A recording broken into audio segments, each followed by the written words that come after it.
can we can. Assalamualaikum warahmatullahi wabarakatuh. Perkenalkan, nama saya Serani Septia, NIM A1C3190019.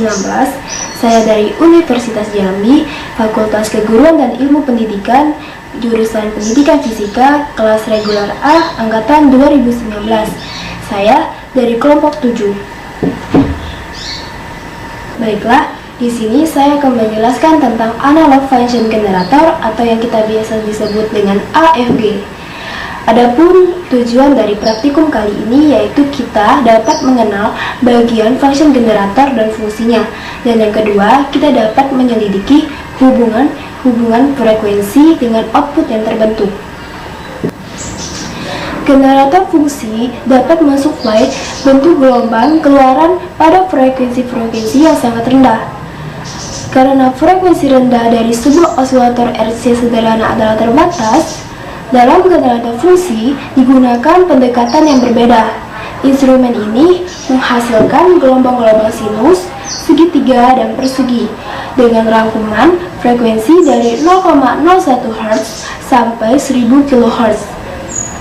Jaringan pengontrol frekuensi diatur oleh cakra frekuensi pada panel dengan instrumen atau oleh sebuah tegangan pengontrol yang dimasukkan dari luar. Menurut Ishak, pada tahun 2007, frekuensi suatu gelombang menunjukkan seberapa cepat gelombang bergetar bolak-balik di sekitar titik setimbangnya.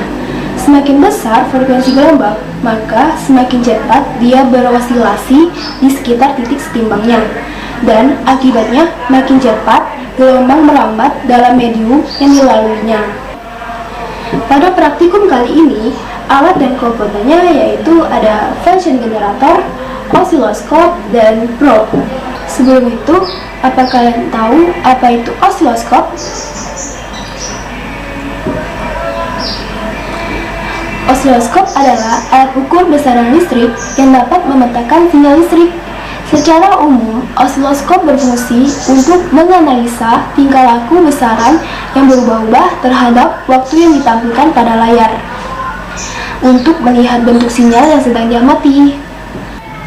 Dengan osiloskop, kita dapat mengetahui berapa frekuensi, periode, dan tegangan pada sinyal yang digambarkan. Baiklah, saya akan menjelaskan bagian-bagian dari function generator.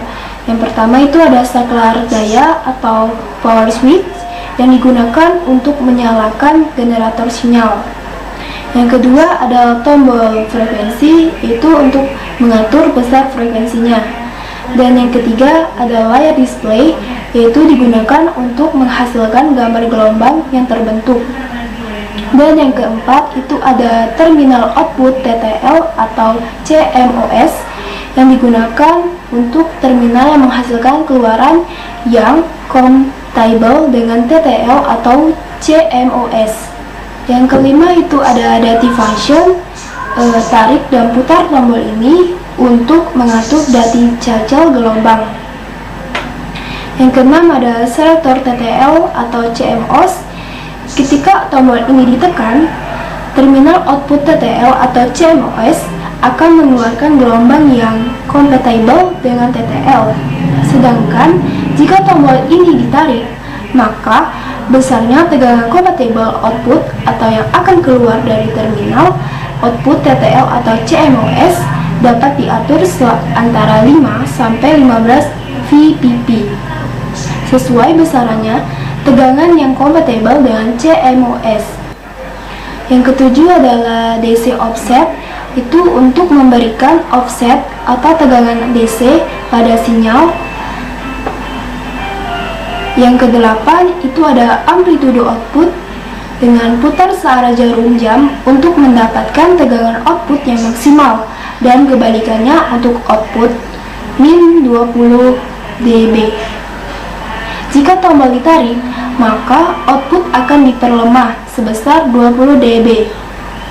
Dan yang kesembilan ada selektor fungsi, yaitu dengan tekan salah satu dari ketiga tombol ini untuk memilih bentuk gelombang output yang diinginkan.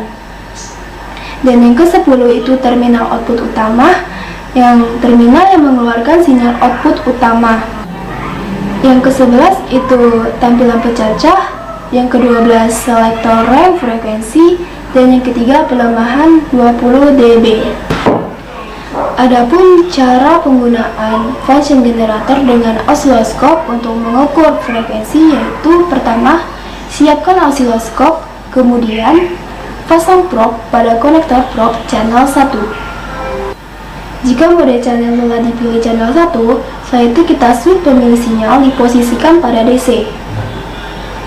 Setelah itu, volt per dip kita pilih menjadi 5 volt. Dan time per dip kita menjadikan 2,2 ms. Geser posisi gelombang pada posisi tengah. Setelah osiloskop siap, atur function generator pada gelombang output 1 kHz. Hubungkan output function generator pada probe osiloskop. Setelah itu, kita lihat hasilnya pada display osiloskop. Untuk mencari frekuensinya, kita bisa menggunakan rumus 1 per periode. Dengan rumus periode adalah panjang gelombang dikali time per dip. Baiklah, sekian penjelasan dari saya tentang function generator ini.